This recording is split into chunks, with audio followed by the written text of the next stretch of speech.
The distress signal was sent in desperation, on a frequency the Kelhari merchant vessel had been warned never to use, the Deathworlder emergency band.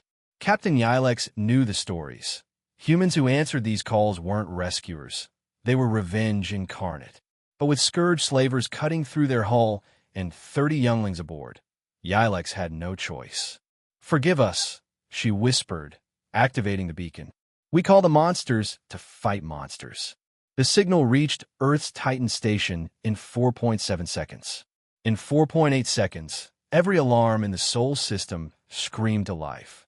Admiral Catherine Hellgate Morrison was in the middle of a war crimes tribunal as the defendant when her neural implant activated. She read the signal, stood up mid-sentence, and walked out. "Admiral," the judge called. "You can't leave." "Younglings in distress," she said without turning. "Court-martial me later." Across Earth and its colonies, similar scenes played out. Captain Rodriguez abandoned his wedding at the altar. Commander Singh pulled herself from surgery, wounds half closed. Lieutenant Shun climbed out of his own grave. He'd been at his mother's funeral.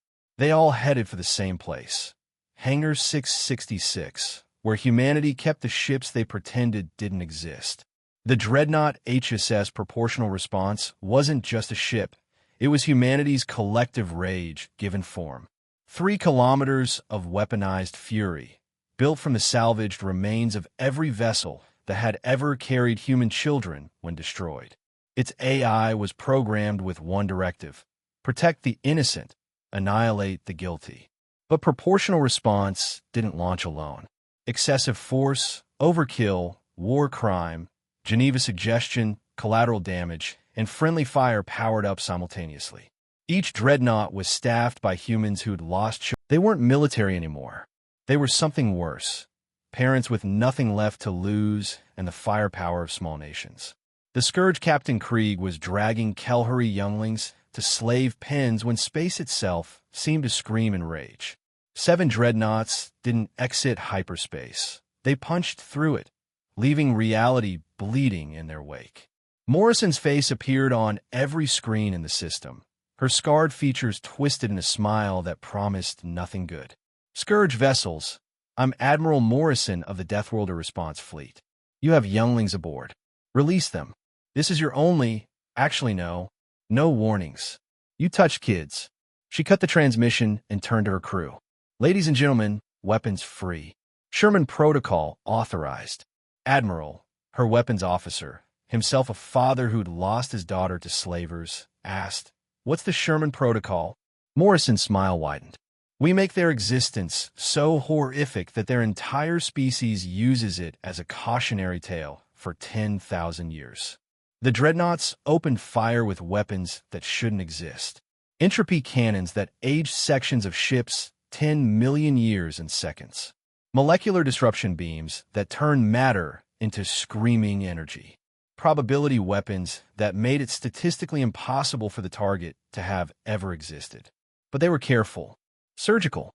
Every shot avoided the Kelhari vessel, creating a bubble of safety in an ocean of annihilation. Krieg tried to use the younglings as shields, broadcasting their terrified faces. "Stop, or we kill them all." Morrison laughed, a sound that made space itself shudder. "You think hostages work on us? We're the humans who nuke ourselves to deny you victory. We're the species that considers mutual annihilation a valid negotiating tactic."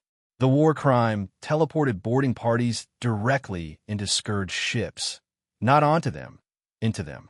Humans materialized inside walls, inside engines, inside the Scourge themselves. The pirates died from the inside out. Within 17 minutes, every Scourge ship was debris except Krieg's flagship. Morrison personally led the boarding party, cutting through bulkheads with her bare hands, cybernetic replacements from the last time she'd saved children. She found Krieg cowering behind the younglings. Without a word, she walked through his weapon's fire, grabbed him by the throat, and began broadcasting on all frequencies. "This is what happens when you touch younglings. Watch. Learn. Never forget." What happened next was edited from most historical records. The Kelhari younglings were teleported to safety first, so they didn't see. But the galaxy heard Krieg screams for 3 hours. When the Dreadnoughts left, they'd saved every youngling and left a message carved into the debris field. You hurt children. We hurt you worse. Humanity,